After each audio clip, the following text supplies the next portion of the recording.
Welcome to our pen. This video is continuation of our series. The act we were discussing in the last video, it was Industrial Employment Standing Order Act 1946. हमने इसका part 1 में discuss कर चुके हैं, जिसमें हमने discuss किया है कि इसकी हिस्ट्री क्या है, एप्लीकेबिलिटी कहाँ कहाँ पे है, इसके डेफिनेशंस, इस एक्ट के अंदर कौन कौन से डेफिनेशंस आते हैं, कौन सी इंपॉर्टेंट डेफिनेशन है आपके पेपर को लेकर। और हमने ये भी डिस्कस किया कि स्टैंडिंग ऑर्डर पास कैसे होगा, उसका सर्टिफिकेशन कैसे होगा। तो ये सारी चीज़ें हमने डिस्कस कर ली है। अब हम इस पार्ट में डिस्कस करेंगे इसके फर्दर। आइए देखते हैं ड्यूरेशन एंड मॉडिफिकेशन। ड्यूरेशन क्या होगा? जो स्टैंडिंग ऑर्डर पास हो रही है, जो स्टैंडिंग ऑर्डर हमने पास करवाई है, उसका ड्यूरेशन कितने टाइम के लिए वो स्टैंडिंग ऑर्डर हमारा वैलिड होगा। तो आइए देखते हैं। Certified standing order, SO means standing order, remain unmodified for 6 months। मतलब कि आप बिना मॉडिफाई किए उसे 6 महीने तक काम कर सकते हो, उसको आप यूज़ कर सकते हो। But employer, workman, trade union, ये तीन पार्टी के पास पावर होती है कि वो मॉडिफाई कर सकते हैं 6 महीने से पहले। मतलब कि आपका जो टाइम है, मैक्सिमम टाइम, वो 6 महीने तक आप बिना मॉडिफाई किए रहो करना पड़ेगा। पर अगर आप उसके पहले मॉडिफाई करवाने चाहते हो तो कौन कौन करवा सकता है? आपका एम्प्लॉयर करवा सकता है, वर्कमैन करवा सकता है और ट्रेड यूनियन करवा सकता है। अब ये करवाने के लिए क्या करना पड़ेगा? For such they have to follow the procedure. उनको एक प्रोसेस फॉलो करनी पड़ेगी, जिसमें उनको 5 copy of draft proposal of modification, जो आपकी मॉडिफिकेशन का प्रपोजल है, जो आपने मॉडिफाई करके एक प्रपोजल बनाया है, उसकी 5 copy, plus copy of agreement, एक अग्रीमेंट की कॉपी किसको जाएगी? To certifying officer along with the application. तो ये दोनों चीज़ें आप अपने सर्टिफाइंग ऑफिसर को सेंड करोगे विद एन एप्लीकेशन। आप एक एप्लीकेशन भी लिख के दोगे कि मुझे इसे मॉडिफाई करवाना है। Nothing contain in section 2 shall apply to an industry establishment in respective of which the appropriate government of the Gujarat और स्टेट ऑफ महाराष्ट्र। इसका मतलब है ये वाला जो सेक्शन है, ड्यूरेशन एंड मॉडिफिकेशन वाला, ये जो आप मॉडिफाई कर रहे हो, वहाँ स्टेट ऑफ गुजरात और स्टेट ऑफ महाराष्ट्र में इसका एप्लीकेबिलिटी नहीं होती है। मतलब कि अगर आपका फर्म महाराष्ट्र या गुजरात में है तो आप मॉडिफाई नहीं करवा सकते हो अपने स्टैंडिंग ऑर्डर को, अदरवाइज आप करवा सकते हो। Posting of standing order. अब कहाँ पे पोस्ट किया जाएगा स्टैंडिंग ऑर्डर को? The text of standing order as finally certified under the act shall be approximately posted by the employer in English and in language understood by the majority of his workmen on a special board to be maintained for the purpose at or near the entrance to which the majority of the workmen enter the industry established in all department therefore workmen are employed। इसका मतलब है कि जब आपका standing order certified हो गया है, आपने सब कुछ कर लिया है, तो उसकी कॉपी आप एंट्रेंस के पास में या फिर एंट्रेंस पे लगाओगे जहाँ से मैक्सिमम नंबर ऑफ वर्कर और एम्प्लॉयज़ घुसते होंगे, मतलब वो जो एंट्रेंस यूज़ करते हैं। प्लस उसको आप इंग्लिश में लगाओगे और उस लैंग्वेज में जिसमें वो मेजॉरिटी ऑफ पीपल उसे समझते हैं। अगर मान लीजिए आपका जो इस्टेब्लिशमेंट है वो महाराष्ट्र में है, तो वहाँ पे मराठी लोगों को आती है, हिंदी तो इतनी आती नहीं है। अब इसका मतलब है आपको इंग्लिश और मराठी में वहाँ पे लगाना पड़ेगा। तो यही वो कह रहे हैं। Disciplinary action of for misconduct. अगर आप कोई मिसकंडक्ट करते हो तो एक डिसिप्लिनरी एक्शन वहाँ पे लेना पड़ेगा, वहाँ पे लिया जाता है। तो उसमें क्या होगा? आपको चार्ज किया जाएगा 2% ऑफ योर वेजेस। मतलब आपकी वेजेस जितनी भी है उसका सिर्फ 2% ही आपको एज अ फाइन भरनी पड़ेगी। ठीक है, उससे मैक्सिमम हम फाइन नहीं ले सकते हैं। ठीक है, तो उसमें आपकी वेजेस में क्या क्या इंक्लूड होगा? BW, DA और CA। बेसिक वेजेस, आपका DA और CA भी उसमें ऐड होगा, उसका 2%। या फिर आपको सस्पेंड कर दिया जाएगा। मतलब आप कोई भी मिसकंडक्ट करते हो तो 2 ऑप्शन है, या फिर आपको 2% आपका फाइन लिया जाएगा आपसे, या फिर आपको सस्पेंड कर दिया जाएगा। पर जब आपको सस्पेंड किया जाएगा तो आपको सस्पेंशन अलाउंस प्रोवाइड की जाएगी। मतलब कि अगर आपको सस्पेंड कर दिया गया कुछ पर्टिकुलर पीरियड ऑफ टाइम के लिए, तो उस टाइम को सर्वाइव करने के लिए आपको एक सस्पेंशन अलाउंस प्रोवाइड की जाएगी। अब इसके दो केसेस होते हैं। देखिए, जब भी कोई सस्पेंड होता है मतलब कि कुछ आपने मिसकंडक्ट किया होगा, उस मिसकंडक्ट को वेरीफाई करने के लिए कि वो एक्चुअल में हैपन हुआ था कि नहीं हुआ था, मतलब कि उसको आप इंक्वायरी बैठाओगे, कि आप उसकी पड़ताल करोगे, उसकी इन्वेस्टिगेशन बैठाओगे, ठीक है। अब ऐसा तो है नहीं ना कि आप किसी को तुरंत ही कह दो कि नहीं आप तुमने गलत किया तो आप उसके लिए मुजरिम हो। आप तुरंत तो बिना प्रूफ के बोल नहीं सकते। तो आप उस बंदे को सस्पेंड करके, अगर आप उसको मतलब कि सस्पेक्ट कर रहे हो तो उसे सस्पेंड करके आप इंक्वायरी बैठा दो। उसे आप परमानेंटली नहीं निकाल रहे हो, बस आप उसको सस्पेंड कर रहे हो कि जब तक इंक्वायरी नहीं हो जाती तब तक आप होल्ड में रहो। तो जब इंक्वायरी अगर डिपार्टमेंट खुद कर रही है, दो केसेस हो सकते हैं, या फिर इंक्वायरी आपकी खुद की डिपार्टमेंट करेगी, या फिर इंक्वायरी आप किसी और थर्ड पार्टी को बुला के करवाओगे। अगर आप डिपार्टमेंट इंक्वायरी करेगी तो जो आपका ऐसे होगा, सस्पेंशन अलाउंस होगा, वो 1/2 होगा, मतलब 50% ऑफ वेजेस होगा फॉर फर्स्ट 90 डेज। तो अगर आपकी इंक्वायरी 90 दिन तक चली, ठीक है, तो आप उस फर्स्ट 90 डेज के लिए आप कितना सस्पेंशन अलाउंस दोगे? 50% दोगे, 1/2 दोगे उसके वेजेस का। मतलब आप उसको हर महीने 50% उसको देते जाओगे 90 दिनों के लिए, मतलब हर महीने देना है, ठीक है। तो आप 50%, 50%, 50% दोगे। If a prolonged 90 days, then 3/4 of the wages when it's become because of department। तो ये कह रहे हैं अगर उसको प्रोलॉन्ग होता है, मतलब वो इंक्वायरी 90 दिन से और खिंचती है और लंबी जाती है, और उसमें किसकी वजह से जा रही है?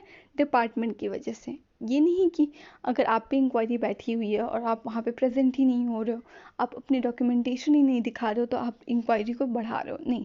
अगर डिपार्टमेंट की वजह से बढ़ती है वो इंक्वायरी, 90 दिनों से ज़्यादा जाती है, तो उस 90 दिन के बाद आपको 3/4 ऑफ वेजेस मिलने लगेगा। 3/4 कितना होता है? 75% होता है। बट अगर आपकी गलती है, उस एम्प्लॉय की गलती की वजह से आपकी इंक्वायरी बढ़ती जा रही है, 90 दिन से भी ज़्यादा एक्सीड कर गई, तो कितना मिलेगा? 1/4 मिलेगा, मतलब 25% मिलेगा। तो ये तीन आपके हो जाते हैं, आप एक बार देख लीजिए। अगर फर्स्ट 90 डेज़ के लिए आपको मिलेगा 50%, और अगर 90 डेज़ से ज़्यादा जाती है, आपकी इंक्वायरी एक्सटेंड कर जाती है, प्रोलॉन्ग आप खिंच जाती है 90 दिन से ज़्यादा, तो आपको कितना मिलेगा? अगर डिपार्टमेंट की वजह से है तो आपको मिलेगा 75%, और अगर आपकी खुद की वजह से है, मतलब एम्प्लॉयज़ की वजह से वो जो इंक्वायरी है वो बढ़ती जा रही है डेट, तो उसको मिलेगा 25% ऑफ सैलरी और वेजेस। अब सेकंड केस होता है, मैंने बताया था कि दो केसेस होते हैं। एक केस आप खुद डिपार्टमेंट में करवाओगे, दूसरे केस में आप एक एजेंसी को वो करोगे, हायर करोगे। तो जब अगर एजेंसी की में हायर होता है तो उस केसेस में कैसे कैसे मिलेगा आपको अलाउंसेस? तो 50% यहाँ भी मिलेगा, बट वहाँ पे जो आपका टाइम था 90 डेज़, यहाँ पे वो टाइम 180 डेज़ हो गया है, ठीक है। तो फर्स्ट 180 डेज़ में आपको 50% मिलेगा, और अगर आप प्रोलॉन्ग हो जाता है, अगर प्रोलॉन्ग हो गया एजेंसी की वजह से, तो आपका 180 डेज से ज़्यादा हो जा रहा है, 180 डेज से खिंच जा रहा है, और वो भी एजेंसी की वजह से, तो 3/4 जहाँ पे जैसे वहाँ पे मिल रहा था 75%, अगर खुद उस एम्प्लॉय की वजह से खिंच रहा है तो 25%, मतलब 1/4 मिलेगा। और क्या लिखा हुआ है? Shall be presented on his representation. उस बंदे को प्रेजेंट होना पड़ेगा जब जब उसकी रिप्रेजेंटेशन की ज़रूरत होगी, जहाँ जहाँ उसको बुलाया जाएगा उसको वहाँ पे प्रेजेंट होना पड़ेगा। Shall be inquired with in 3 month. 3 month में इनकी स्क्वायरिंग हो जानी चाहिए, क्योंकि आपने देखा ही था कि मिनिमम टाइम 90 डेज होता है। 90 डेज मतलब 3 month. If a guilty then no remuneration and no recovery. अगर उसकी गलती होती है, अगर मान लो इंक्वायरी हो गई और उसकी गलती निकली, तो उसके बाद उसको कोई रेम्यूनरेशन या फिर कोई रिकवरी नहीं होगी उससे। If not for 4 day guilty for 4 days guilty subsistence allowance. अगर उसकी गलती होती है, अगर उसकी गलती नहीं होती है तो 4 डे का उसको क्या कहते हैं वो मिलेगा, सबसिस्टेंस अलाउंस मिलेगा।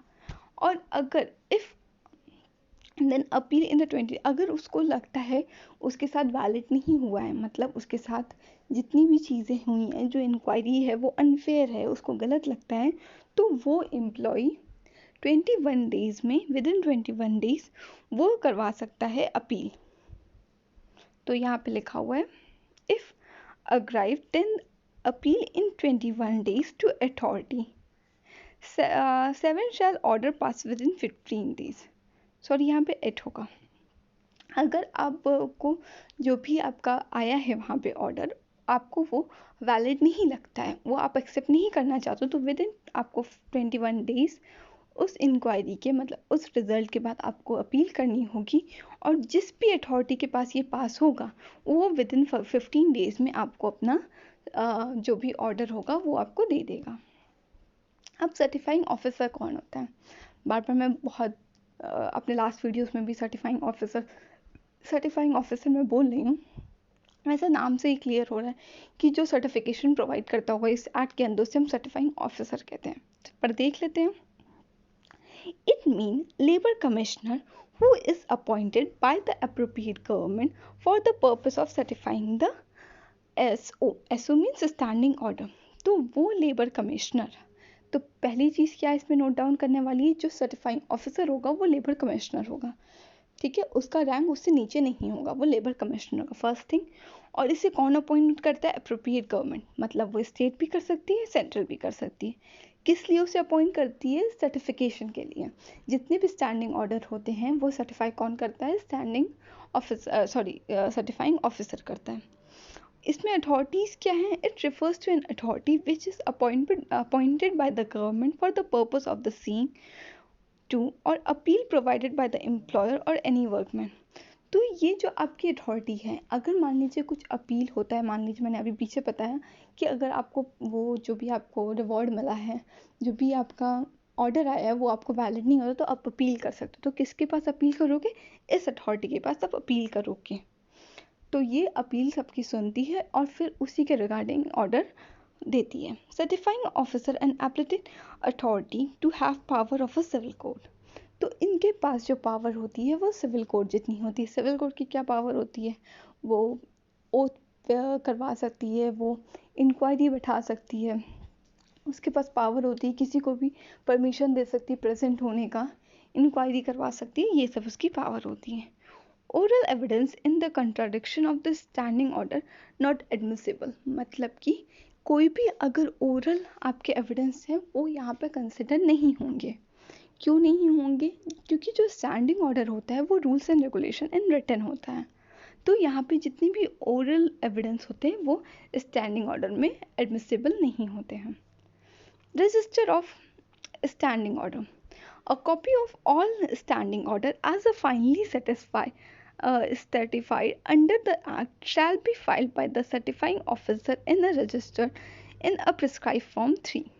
तो जो कॉपी ऑफ स्टैंडिंग ऑर्डर होती है, जो फाइनली सर्टिफाइड हो जाती है इस एक्ट के अंदर, उसका एक रजिस्टर मेंटेन करना पड़ता है, मतलब उसको रजिस्टर्ड करना पड़ता है एक फॉर्म के अंदर, जो फॉर्म नंबर 3 है, ठीक है। मतलब कि अगर जब आपका जो भी स्टैंडिंग ऑर्डर आपने बनाया और वो रजिस्टर्ड हो गई, तो उसको मतलब वो सर्टिफाइड हो गई, तो उसको रजिस्टर्ड भी करवाना पड़ेगा सर्टिफाइंग होने के बाद। तो जब आप रजिस्टर्ड करवाने जाओगे तो आप फॉर्म नंबर 3 में उसको लेके उसको रजिस्ट्रेशन करवा दोगे, वो फॉर्म को फिल करके आपका रजिस्ट्रेशन डन हो जाएगा।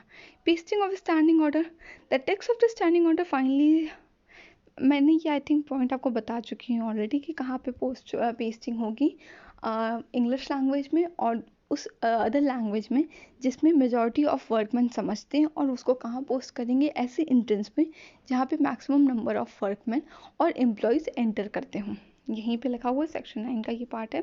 That's all, thank you. इसकी एक छोटी सी और वीडियो बनेगी जिसमें पेनाल्टीज़ और मॉडल स्टैंडिंग ऑर्डर कवर होंगे। That's all, hope you learn well. Thank you.